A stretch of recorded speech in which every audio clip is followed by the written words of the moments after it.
सर्वप्रथम मी आजच्या या मुस्लिम साहित्य संमेलनाचं अभिनंदन करतो की देशामध्ये ज्या विषयाची चर्चा अत्यंत गहन चाललेली आहे त्या विषयाची चर्चा साहित्याच्या निमित्ताने करायची त्यांना गरज पडली। हे माझ्या दृष्टीने अत्यंत महत्त्वाचं लक्षण आहे, कारण साहित्याचं मी ते काम समजतो की लोकांच्या मनात ज्या काही संकल्पना आहेत, भावना आहेत त्याचा त्या लोकांपर्यंत पोहोचवणं हे साहित्याचं काम असतं आणि ते या साहित्य संमेलनाच्या द्वारे होतंय, त्याबद्दल मी संयोजकांचे सर्वप्रथम अभिनंदन करतो। 1947 साली हा देश जेव्हा स्वतंत्र झाला तेव्हा ह्या देशाची फाळणी झाली, तेव्हा एक राष्ट्रवादाचा प्रश्न या देशामध्ये निर्माण झाला होता। पाकिस्तानची निर्मिती, मुसलमानांना न्याय मिळणार नाही या देशामध्ये, हिंदू बहुसंख्याक आहे त्यामुळे अन्याय होईल, म्हणून आपला स्वतंत्र देश असला पाहिजे म्हणून त्यांनी मागितला। ब्रिटिशांची कूटनीती असेल काय असेल पण पाकिस्तान निर्माण झाला, धर्माच्या नावावर झाला, पण तो एक टिकू शकला नाही, आपण बघितलं, त्याचा उल्लेख झाला, म्हणून मी काही त्याच्याबद्दल जास्त बोलणार नाही। पण उरलेला जो हिंदुस्थान राहिला, जो भारत राहिला, त्या जनतेपुढे प्रश्न होता की आपण कुठला राष्ट्रवाद स्वीकारायचा। त्यावेळेस आपण सगळ्यांनी मिळून डॉक्टर बाबासाहेब आंबेडकरांच्या नेतृत्वाखाली जी घटना दिली, अब्दुल कलाम आझाद असतील, राजाजी असतील, महात्मा गांधी असतील, जवाहरलाल नेहरू असतील, राजेंद्र प्रसाद असतील, सगळ्यांनी मिळून जो निर्णय घेतला तो असा की हा देश कुठल्या एका धर्माचा, कुठल्या एका जातीचा, कुठल्या एका भाषेचा, कुठल्या एका वंशाचा नसेल, आणि हा आपला सगळ्या भारतीयांचा निर्णय होता। आणि त्यामुळे त्याच्यानंतर जवळजवळ 60-70 वर्ष काँग्रेसचं सरकार होतं, मध्ये जनता दलाचं सरकार आलं, मग मध्ये तिसऱ्या आघाडीचं सरकार आलं, तरी राष्ट्रवादाचा प्रश्न मात्र चर्चेला आला नाही आणि त्याच्यावरती काही फारसा वाद निर्माण झाला नाही। परंतु 1947च्या आधीपासून एक पक्ष आणि एक विचार आणि एक संघटना मात्र या देशामध्ये त्यांच्या संकल्पनेचा राष्ट्रवाद आणण्याचा प्रयत्न करत होती, आणि ती म्हणजे राष्ट्रीय सेवक संघ। खरं म्हणजे 1947 साली त्यांना फार सुपीक जमीन होती, कारण लाखो लोकांची कत्तल झाली होती, लोक इकडनं तिकडे गेले होते। जगाच्या इतिहासामध्ये इतका भीषण नरसंहार धर्माच्या किंवा नावाने झाला नव्हता, तो भारतात घडला। परंतु अशी सुपीक भूमी असताना देखील उरलेल्या भारतीय जनतेने त्यांना सपशेल नाकारलं, त्यांना नाईलाजाने शेवटी त्यांना महात्मा गांधींचा खून करावा लागला, आपण लक्षात घेतलं पाहिजे, तरी भारतीय जनतेने त्यांना स्वीकारलं नाही। हा आपला इतिहास आहे, हा आपला राष्ट्रवादाचा इतिहास आहे, तो आपण इतक्या लवकर कसा विसरला पाहिजे, आणि तो का विसरला ह्याचा विचार आपण करायला पाहिजे की आज जनता का बदलली, का वेगळा विचार करायला लागलेली आहे, का राष्ट्रवादाचा प्रश्न, का जवाहरलाल नेहरू युनिव्हर्सिटीमधल्या मुलांवरती राष्ट्रद्रोहाचा केस टाकून त्यांना जेलमध्ये टाकावं लागतंय, आणि 3-3 वर्ष झाली तरी त्याच्यावरती अजून आरोपपत्र दाखल करता येत नाही। तुकडे तुकडे गँग म्हणायचं, टीव्हीवर म्हणायचं, त्यांच्या मीटिंग होऊन द्यायच्या नाहीत, परंतु राष्ट्रद्रोहाचा आरोप काही त्यांच्यावरती सिद्ध होत नाही, कारण का पोलीस FIR दाखल करू शकत नाही। कुठेतरी एखाद्या मंत्र्यांनी उठायचं, जो हमारी बात नहीं मानता पाकिस्तान को चले जाओ। अरे क्यों चले जाओ? जैसा पाकिस्तान बोला रहा, आ जाओ हम ले रहे तुमको, कशाला जायचं? पण अशा प्रकारची भाषा आता सुरू झालेली आहे, हम इस देश में रहना होगा तो अमुक अमुक कहना होगा, ही भाषा डेलिबरेटली आहे, आणि आपण नीट अभ्यास केला पाहिजे की ही भाषा आत्ताच का निर्माण झाली। माझे अनेक मित्र RSS बद्दल, मी कुमार सप्तऋषी, आम्ही युक्रांमध्ये असल्यापासून आम्ही त्यांचा विरोध करत आलेलो आहोत। RSSची 1925 पासून 1950ची भूमिका आणि 1950 नंतरची भूमिका आणि त्यांना असलेला सपोर्ट याच्यामध्ये आमूलाग्र बदल झालेला आहे। तो जर आपण समजला नाही तर आपण पुन्हा पुन्हा तीच गडबड करत राहू। 1947 साली हा देश सेक्युलर सर्व धर्म जातीचा झाला, कारण ह्या देशातला जो काही भांडवलदार होता त्याची ती गरज होती, आपण लक्षात घेतलं पाहिजे।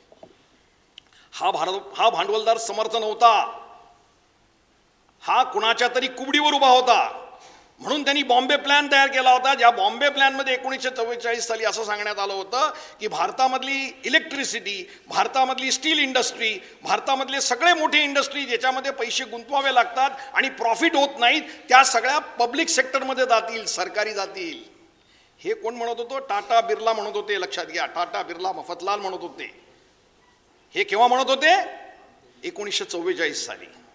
हेच टाटा बिर्ला, मफतलाल, अंबानी आणि त्यांचे नातेवाईक 1984 साली काय म्हणायला लागले? पब्लिक सेक्टर बंद करो, सब आम्हाला द्या, खाजगी मालमत्ता झाली पाहिजे आमची। आम्हाला भारत समर्थ करायचा असेल तर आम्हाला नफे कमवून द्या.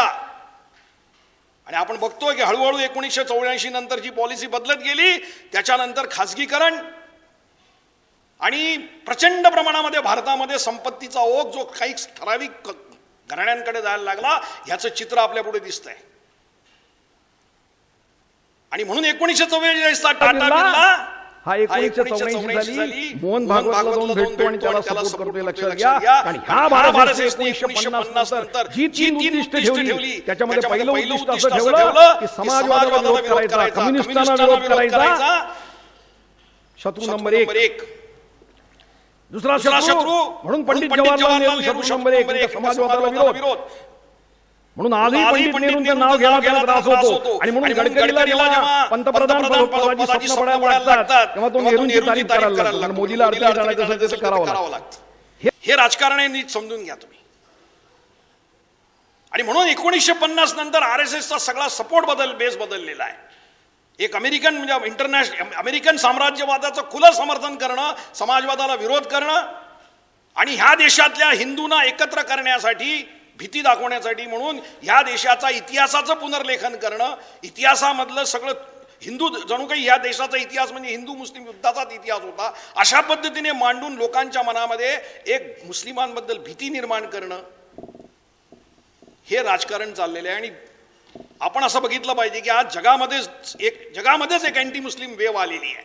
त्याला जबाबदार कोण हे म्हणणार नाही, पण जगामध्येच भीती दाखवून जे पाश्चात्य देश आहेत, जे इतके दिवस लोकशाहीच्या नावाने फडत होते, ते देखील आता निर्वासितांवर बंधन आणण्याच्या नावाने, अमेरिका फर्स्ट आणण्याच्या नावाने, फ्रान्स फर्स्ट आणण्याच्या नावाने आपण बघतोय की सरळ सरळ मुस्लिम संस्कृतीची संघर्षाच्या मैदानात उभे आहेत. त्याचा फायदा या RSS वाल्यांना मिळालेला आहे, आपण कधी विसरता कामा नये. हे आंतरराष्ट्रीय जे राजकारणात बदल झालेले आहेत, त्याचाही फायदा त्या लोकांना मिळालेला आहे. मल्टीनॅशनल मजबूत झालेले आहेत, त्यांना सपोर्ट करतात. म्हणून मोदी मेक इन इंडिया म्हणतात, पण परदेशाचा पैशाने मेक इन इंडियाची गोष्ट करतात. जवाहरलाल नेहरू आणि महात्मा गांधी पण मेक इन इंडिया म्हणायचे, पण भारतीय पैसे आणि भारतीय श्रमावर मेक इन इंडिया होतं. ह्यांचं make in India America, England आणि इस्रायलच्या पैशावर होणार आहे मेक इन इंडिया. हे तुम्ही लक्षात घ्या. हा फरक जर आपण लक्षात घेतला नाही आणि ह्या फरकामुळे झालेली त्यांची शक्ती जर लक्षात नाही घेतली तर आपण अडचणीत सापडणार होतो. आपण लक्षात घेतलं पाहिजे. मी नेहमीच याचा विचार करतो की राष्ट्रवादाचे असे कुठले एक्सपेरिमेंट झालेले आहेत. पहिली गोष्ट, राष्ट्रवादी आत्ताच माझे मित्र कोकाटे म्हणाले तसं एक कल्पना आहे, परंतु त्याचं एव्होल्युशन झालेलं आहे. 1914 साली काय राष्ट्र होती या देशात जगामध्ये? ऑटोमन एम्पायर होतं. केवढं मोठं होतं ते? इस्तंबूल पासून इराणपर्यंत पसरलेलं होतं. कुठे होतं इजिप्त, कुठे होतं इराक, कुठे होतं सिरिया, कुठे होतं लेबनॉन, कुठे होतं यमन, कुठे होता सौदी अरेबिया? एकही देश नव्हता हा. तो ऑटोमन एम्पायर. तिकडे ऑस्ट्रियो हंगेरियन एम्पायर होतं जर्मनीमध्ये, चेकोस्लोवाकिया, हंगेरी, पोलंड, ते बिस्मार्कनी एकत्र केलं होतं. तिकडे झार एम्पायर होतं, जे लेनिननी सोव्हिएट रेव्होल्युशन करून संपून टाकलं. हे मोठे मोठे. आणि तिकडे ब्रिटिश एम्पायर होतं, स्पॅनिश एम्पायर होतं, जे साऊथ अमेरिकेवर राज्य करत होतं. पोर्तुगीज एम्पायर होतं, ते आपल्यामध्ये गोव्यात होते. डच एम्पायर होतं, जे इंडोनेशियामध्ये राज्य करत होते. देश नव्हते, एम्पायर्स होते. पण पहिलं महायुद्ध झालं आणि देशाच्या संकल्पना यायला लागल्या. त्याच्यामधनं देशाची निर्मिती झाली. आणि त्याच्यामध्ये 1930 साल हे फार महत्वाचं आहे. 1930 साली जी भांडवलशाही रचना होती, जी जेव्हा संकटात आली, तेव्हा जगामधल्या देशांनी 2 उत्तरं स्वीकारली. इंग्लंड, अमेरिका, ज्याला आपण अँग्लो सॅक्सन देश म्हणतो, त्यांनी जी संकल्पना स्वीकारली ती वेलफेअर इकॉनॉमिक्स, ज्याला आपण म्हणतो लोक कल्याणकारी राजवट. म्हणजे जनतेचं कल्याण करणं म्हणजे राष्ट्रवाद, आणि ती म्हणजे चांगली अर्थव्यवस्था. आणि म्हणून मग कामगार संघटना मजबूत झाल्या, म्हणून मग तुम्हाला लोकशाहीप्रमाणे अधिकार मिळाले, आणि म्हणून सत्तेने जास्तीत जास्त लोकांना सवलत दिली पाहिजे, जास्तीत जास्त लोकांना मदत केली पाहिजे, अशा प्रकारच्या संकल्पना राष्ट्रवादाशी जोडल्या गेल्या. आपल्यावरती इंग्लिश लोकांचं राज्य होतं आणि त्यावेळेस सोव्हिएट युनियनमध्ये क्रांती होऊन कामगारांचं राज्य, राष्ट्र म्हणजे श्रमिकांचं राज्य, ही नवीन संकल्पना राष्ट्रवादामध्ये घुसलेली होती. त्याचा एक दडपण होतं, त्याचा एक प्रभाव होता. या सगळ्यामुळे आपल्याही देशामधला जो राष्ट्रवाद निर्माण झाला तो ह्या संकल्पनेखाली निर्माण झाला की लोकांचं राज्य, लोकांसाठी राज्य, श्रमिकांसाठी राज्य. आणि म्हणून आपल्या घटनेमध्ये एकीकडे लोकशाही आहे आणि दुसरीकडे समानता आहे, लक्षात घेतलं पाहिजे. पण त्यावेळेस 1932 साली काही राष्ट्रांनी वेगळं उत्तर दिलं. त्याच्यामध्ये इटली होता मुसलोनीचा, त्याचं फॅसिस्ट राजवट होती. तिकडे हिटलर निर्माण झाला ज्याची नाझी राजवट होती. तिथे फ्रँको निर्माण झाला स्पॅनमध्ये, त्याची फ्रँकिस्टिन राजवट होती. तिकडे पोर्तुगालमध्ये सालाझार निर्माण झाला. ह्या सगळ्यांनी काय सांगितलं? राष्ट्र मजबूत असलं पाहिजे, राष्ट्र बलवान असलं पाहिजे आणि दुसऱ्या राष्ट्रांवरती आपला वचक असला पाहिजे. म्हणून काय केलं पाहिजे? म्हणून राष्ट्रवादी होऊन जनतेने खालीमान घालून राष्ट्रासाठी काम केलं पाहिजे. आपल्याकडे काय झालं? नोटबंदीच्या काळामध्ये 100 लोक मेले. नॅचरली लोकांनी तक्रार केली, लोक मेले, लोक मेले. आम्हाला काय सांगण्यात आलं? अरे तो सीमेवर सैनिक बघा उभा राहतो आणि मरतो, कंप्लेंट करत नाही, आणि तुम्ही पैसे बदलायच्या लाईनमध्ये उभं राहून कंप्लेंट कसली करता? राष्ट्रासाठी मरा. पण राष्ट्र कोणाचं? जनतेशिवाय राष्ट्र असेल का? जनतेचं हित जर बघणार नसेल तर राष्ट्राला काय अर्थ आहे? माणसांपासून. म्हणून तर बाबासाहेब आंबेडकर गांधींना म्हणाले त्यांना, mister Gandhi, I do not have a nation. तुमच्या राष्ट्र संकल्पित राष्ट्रात माझ्या दलित जनतेचं काय स्थान आहे? जर जनतेला तुमच्या राष्ट्रवादामध्ये स्थान नसेल, तो हिंदू असो, मुस्लिम असो, ख्रिश्चन असो, बौद्ध असो, कोणी असो, त्याला जर तुमच्या राष्ट्रामध्ये स्थान नसेल, त्याला जर रिस्पेक्ट नसेल, त्याला शांतता मिळणार नसेल आणि त्याला प्रगतीची संधी मिळणार नसेल, तर तुमच्या राष्ट्रवादाला अर्थ काय मग? पण तो राष्ट्रवाद हिटलरला मंजूर नव्हता. म्हणून तुम्ही लक्षात घेतलं पाहिजे की 1925 साली RSSनी हिटलरला आपला आदर्श ठेवलेला आहे. म्हणून गोळवळकरांचे साथी मुंजे तिकडे गेले आणि मुंजेनी ती काळी टोपी आणली, जी मुसलोनीची काळी टोपी होती, ती परवापर्यंत होती. आता त्यांच्या लक्षात आलं की ही काळी टोपी आपल्याला लई बदनाम करते, म्हणून मला वाटतं त्यांनी सध्या ती काढून टाकली आणि हाफ पॅन्टचा त्रास व्हायला लागला म्हणून फुल पॅन्ट घातली. काय असेल ते असेल, पण मला माहिती नाही. बदल ते केले. पण हे बदल का केले तुम्ही लक्षात घ्या. प्रश्न हिंदू आणि मुसलमान भांडणाचा नाहीच आहे. Hindutva is not Hinduism. Hindutva is politics of Hinduism. हे तुम्ही लक्षात घ्या. हे जर तुम्ही समजलं नाहीत तर तुम्ही परत अडचणीत सापडाल. महाराष्ट्रामध्ये मला माहिती आहे राजकारण कसं झालं. 1930 नंतर महात्मा गांधींचा उदय झाल्यानंतर बहुजनांची काँग्रेस झाली आणि मग टिळकांच्या नेतृत्वाखाली असलेले जे जहालवादी होते सगळे एक हिंदू महासभेकडे. आणि महाराष्ट्रामध्ये 1930 पासून 1980-90 पर्यंत ब्राह्मण विरुद्ध मराठा, बहुजन आणि मराठ्यांच्या नेतृत्वाखाली बहुजन, अशा प्रकारचा एक राजकीय आणि सांस्कृतिक संघर्ष आपण बघतोय. तो मंडल नंतर बदलला. मंडल नंतर ओबीसीना जवळ करून मराठ्यांना चेकमेट देण्याचा प्रयत्न RSSनी केला. आणि म्हणून ते जे विजन होतं की अवैदिक आणि वैदिक, हे जे 1930-50 सालापर्यंत एक रिलेव्हंट होतं, त्याला आता रिलेव्हंट नाही. कारण ह्यांना वैदिकशी पण काही घेणं देणं नाही आहे, अवैदिकशी पण काही घेणं देणं नाही आहे. ह्यांना अंबानी अडाणीला सलाम करायचा आहे आणि भारताला सगळ्या जगाने घाबरलं पाहिजे. फरक लक्षात घ्या. बाबासाहेब आंबेडकर आणि नेहरूंनी असं म्हटलं होतं की आम्ही जगामध्ये एक आदर्श देश होऊ, जगाचं भान ठेवू, जगाला दुश्मन नाही करणार आम्ही, पण जगामध्ये एक चांगला देश म्हणून आम्ही वापरू. आमचा भारतीय नागरिक हा चांगला नागरिक म्हणून वापरेल. We never thought of becoming a super nation. आपण चांगलं राष्ट्र, there is a difference between two. ह्या दोघांमधला फरक लक्षात घ्या. मी एक चांगला राष्ट्र होईन आणि मी एक बलवान राष्ट्र होईल, याच्यामधला फरक लक्षात घ्या.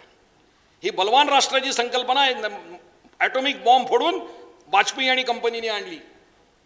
आणि हे RSS सातत्याने म्हणतंय. त्यांना दुःख काय? तुम्ही लक्षात घ्या. जेव्हा कामगारांचे मोर्चे निघतात, शेतकऱ्यांचे मोर्चे निघतात आणि देशामध्ये संघर्ष होतो, त्यांचं असं म्हणणं की देश कमजोर होतोय, पण देशामधली एकजूट कमी होतीये, शत्रू त्याचा फायदा घेईल आणि मग शत्रूंनी फायदा घेतला म्हणजे देश कमजोर होईल. तेव्हा देश बलवान करायचा असेल तर कामगारांनी घरात बसलं पाहिजे आणि शेतकऱ्यांनी मुकाट्याने आत्महत्या केल्या पाहिजेत. हिंदूंना एकत्र करायचं असेल तर जातीवाद संपला पाहिजे. म्हणून तुम्ही लक्षात घ्या. फारसं ते बाबासाहेब आंबेडकरांचा जय जयकार करतील, एखाद्या ओबीसीला पंतप्रधान करतील, पण त्यांना माहिती आहे की हिंदू धर्माचा जय जयकार झाला तर ब्राह्मण धर्म जिंदाबाद आहे. त्याच्यासाठी वेगळं करण्याची गरज नाही. एकदा हिंदू म्हटलं की ब्राह्मण आलाच त्याच्याबरोबर. आणि म्हणून त्यांना त्याची काही फिकर नाही आहे. सध्याचं अस्तित्व जे आहे ते जर टिकवायचं असेल तर कामगार, शेतकरी ह्यांच्या नावावर जे काही राजकारण चाललेलं आहे, सेक्युलरिझमच्या नावावर जे राजकारण चाललेलं आहे, त्याला धक्का मारला पाहिजे. आणि तो धक्का मारण्यासाठी अडाणी अंबानी पण तितकेच तत्परतेने उभे, त्यांच्या मागे उभे आहेत. हा जर बदल आपण लक्षात घेतला नाही आणि नुसतं त्यांना टार्गेट केलं आणि ह्या बाकीच्या गोष्टी जर केल्या नाहीत तर मला नाही वाटत आपण या राष्ट्रवादाच्या लढाईत पुढे जाऊ शकू. काही बदल दुसरे घडलेले त्याच्याकडे पण लक्ष दिलं पाहिजे. मी जेव्हा 70-72 साली राजकारण करायचो, कुमारला आठवत असेल, मुस्लिमांचे प्रश्न चर्चा करायचे म्हणजे काय प्रश्न? अलीगड मुस्लिम युनिव्हर्सिटी, उर्दू भाषा, समान नागरिक कायदा, याच्या पलीकडे मुस्लिमांचे प्रश्न काय होते? 70 साली 80 साली नव्हते, ते 84 सालानंतर आले. कॉम्रेड पानसरेंना आपण लक्षात ठेवतो की त्यांनी शिवाजी कोणाचं हे पुस्तक घेऊन शिवाजी महाराजांचं खरं चरित्र आणि त्यांचे असलेले सर्व धर्माशी संबंध आणि सर्व धर्माबद्दल त्यांना असलेलं प्रेम हे जसं प्रकर्षाने पुढे आणलं, त्याच पानसरेंनी मराठीमध्ये सच्चर अहवाल पहिल्यांदा आणून महाराष्ट्रातील मुसलमानांना तुमच्यावरती कसा आर्थिक शैक्षणिक अन्याय होते दाखवून दिला. आणि त्याच्यानंतर परिभाषा बदलली, काही गोष्टी सतत सांगितल्या जातात आणि आपणही त्या बोलतो. काय बोलतो? हिंदुस्थानातली मुस्लिम वोट बँक आहेत. कसे काय वोट बँक आहेत? 1977 पासून 2007 पर्यंत बंगालमधले मुसलमान कोणाला मतं टाकत होते? कम्युनिस्टाला मत टाकत होते, काँग्रेसला नव्हते टाकत. उत्तर प्रदेशचे मुसलमान कधी मायावतीला मत टाकतात, कधी समाजवादी पक्षाला मत टाकतात. बिहारमधले मुसलमान कधी राजदाला मत टाकतात, कधी काँग्रेसला मतं टाकतात.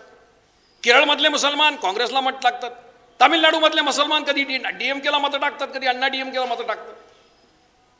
म्हणजे जसे बाकीचे समाज करतात तसाच मुस्लिम समाज करतो. पण जाणीवपूर्वक तुम्हाला ठोसून ठोसून सांगायचं की मुस्लिम समाज हा, एका पार्टीला मुस्लिम समाज वोट देत नव्हते. आणि का द्यावे? कारण ती पार्टी सरळ सरळ म्हणते की आम्ही मुस्लिमांचे नाहीच आहोत, आम्ही हिंदूंचे आहोत. जसं मुस्लिम लीगला हिंदू मतं देणार नाही तसं भाजपला का द्यावीत? पण जाणीवपूर्वक मुस्लिम महाराष्ट्र बाकी सोडून द्या, महाराष्ट्रातले विदर्भामधले मुस्लिम वेगळं वोटिंग करतात, मराठवाड्यातले मुस्लिम वेगळं वोटिंग करतात आणि आमचे पश्चिम महाराष्ट्रातले मुस्लिम वेगळं करतात. पश्चिम महाराष्ट्रामध्ये पुन्हा मुंबई मालेगावचे लोक मुस्लिम वेगळं वोटिंग करतात आणि सांगली मिरजचे लोक वेगळं वोटिंग करतात. प्रत्येक प्रश्नाची वेगवेगळ्या गोष्टी आहेत. पण आम्हाला तर ठासून सांगितलं जातं, सातत्याने सांगितलं जातं. ह्याचा मुकाबला करण्याची गरज आहे की असं नाही आहे. जसं इतर प्रांतातले वेगवेगळ्या धर्मा जातीतले लोक वेगवेगळ्या पक्षाला मतं देतात, तसं मुस्लिमही करतात. ते काही वेगळे प्राणी नाहीत, वेगळ्या ग्रहावरून आलेले लोक नाहीत, ते आपलेच आहेत. तेव्हा हे स्पष्टपणे सांगण्याची गरज आहे. आणि राष्ट्रवादाचे जे नवीन पैलू आहेत, जे नवीन संघर्षाचे मुद्दे आहेत, ते नीट समजून घेतले पाहिजेत. आर्थिक मुद्दा बोलवून तुम्हाला देशाचा इंग्लिश लोकांना आपण का कारण देतो की भारतामध्ये राज्य होती पण राष्ट्र नव्हती. वल्लभभाई पटेलांचा मोठा पुतळा उभा केला, 571 राजे आपण संपवून टाकले. म्हणजे ह्या देशामध्ये 571 राजवट होती, राज्य नव्हती, देश नव्हता.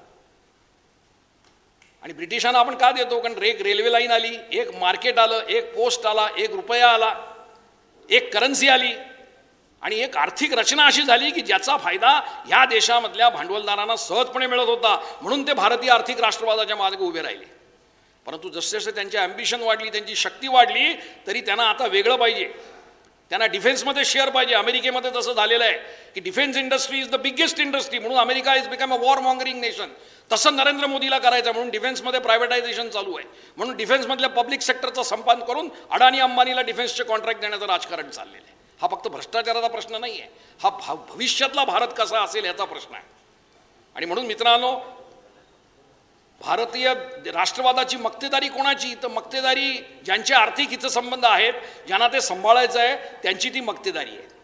आणि ती मक्तेदारी सांभाळण्यासाठी कधी ते उघडपणे जातीचं स्वरूप घेतात, कधी धर्माचं स्वरूप घेतात, कधी भाषेचं स्वरूप घेतात. आणि आता तर ते काय करतात, त्यांनी नवीन स्ट्रॅटेजी केलेली आहे. लोकांमध्ये उन्माद निर्माण करायचा आणि घटनेच्या अडचणीवर मात करायची आणि दुसरीकडे सत्ता वापरायची आणि सत्तेची सगळी अंग वापरून आपल्याला विरोध करणाऱ्या, आपल्या भूमिकेला न मांडणाऱ्या लोकांना सप्रेस करायचं, घाबरून सोडायचं, हे त्यांचं काम चाललेलं आहे. म्हणून आपण काय केलं पाहिजे? आपण घाबरता कामा नये, ही पहिली गोष्ट आहे. Fear is the enemy. भीती हे आमची दुश्मन आहे, आपण लक्षात घेतलं पाहिजे. दुसरं, 3 राज्याच्या निवडणुकीने दाखवलंय की त्यांचा पराभव करता येतो. ते काय अजय नाही आहेत, त्यांचा पराभव होऊ शकतो. तो कसा करायचा? माझे मित्र कुमार सप्तऋषींनी सांगितलेलं आहे. कारण त्यांचा पराभव का महत्वाचा आहे? कारण जोपर्यंत ते राज्यावर नव्हते तोपर्यंत राष्ट्रवादाच्या ह्या चर्चा नव्हत्या ना. याच्यासाठीच ते नको आहेत. मग जे येतील त्यांचं बघून घेऊ. कारण ते काही 5 वर्ष, या देशाची घटना फक्त 5 वर्षाचं राज्य देते. तेव्हा ह्या काही गोष्टी आपण लक्षात घेतल्या पाहिजे. आणि म्हणून मला असं वाटतं की खरी लढाई एका शब्दात सांगायचं तर समरसता विरुद्ध समता अशीच आहे. समरसता म्हणजे काय? एक लक्षात ठेवा, जगामध्ये कोणीही कोणावरती सहकार्याशिवाय पुढे जाऊ शकत नाही, ह्याचं भान सगळ्यांनाच आहे. त्यामुळे सगळ्यांना सहकार्य पाहिजे. फक्त सहकार्य कसं घ्यायचं? काही लोकांना असं वाटतं की दादागिरी करून माझ्या फायद्यासाठी तुम्ही काम करणं म्हणजे तुमचं सहकार्य, असा विचार करणारे लोक समरसतावादी आहेत. आणि गांधी, नेहरू, आंबेडकर, मौलाना, अब्दुल कलाम आझाद आणि त्यांच्या परंपरांना मांडणारे लोक हे समतावादी आहेत. समाजाला एकमेकांशी प्रेम केल्याशिवाय, बंधुभावाने वागितल्याशिवाय नवीन समाज निर्माण होणार नाही. आणि म्हणून आम्हाला नवीन भारत निर्माण करायचा आहे. म्हणून 5,000-7,000 वर्षाच्या भारताचं आम्ही जास्त बोलत नाही. खरं म्हणजे आपण गंभीरपणे विचार केला पाहिजे. आपण सगळे जे पुरोगामी आहोत ना, ते भारताच्या इतिहासाबद्दल फार बोलत नाही. आपण कंपल्सरी केला पाहिजे अशोक आणि अकबर आणि बुद्ध हे आमच्या प्रत्येक पुस्तकात असलेच पाहिजेत, कारण ती भारताची प्रतीकस्थान आहेत, हे आपण स्पष्टपणे म्हटलं पाहिजे. आणि त्याच्यासाठी संघर्ष केला पाहिजे. शिक्षणाच्या क्षेत्रात आपण संघर्ष केला पाहिजे, संस्कृतीच्या क्षेत्रात संघर्ष केला पाहिजे. आणि धर्माच्या संदर्भामध्ये देखील आपली जी सहिष्णुता आहे, कारण मला बऱ्याच वेळा गंमत असं वाटतं की भारत क्यों सेक्युलर हुआ, क्योंकि यहाँ के हिंदू मेजॉरिटी है, उसके लिए सहिष्णु. सहिष्णुता ही काय फक्त भारताचं वैशिष्ट्य नाही आहे, तुम्ही लक्षात घ्या. भांडवलदारांची गरज होती म्हणून तुम्ही तुमची सहिष्णुता दिसली, आता का नाही? आता ती सहिष्णुता कशी गायब झाली?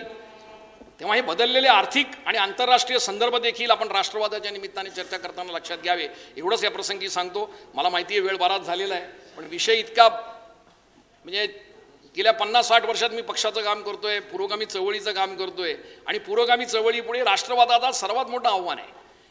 तेव्हा त्याच्या संदर्भात बोलताना जर थोडेसे 2-3 मिनटं जास्त गेले तरी तुम्ही मला काय संयोजक किंवा काय म्हणतील तरी माझी शिव्या खायची तयारी आहे. म्हणून अर्थात तुमचा पेशन्स मी ट्राय करणार नाही, चिठ्ठी आलेली आहे. मी फक्त विनंती करेन की बदललेले जे सगळे आयाम आहेत, आंतरराष्ट्रीय संदर्भ, आर्थिक संदर्भ, आणि त्याला जोडून घेण्याची जी RSSची चाल आहे, त्याला तुम्ही नीट समजल्याशिवाय आपल्याला राष्ट्रवादाचा मुकाबला करता येणार नाही, एवढं कृपया लक्षात ठेवा.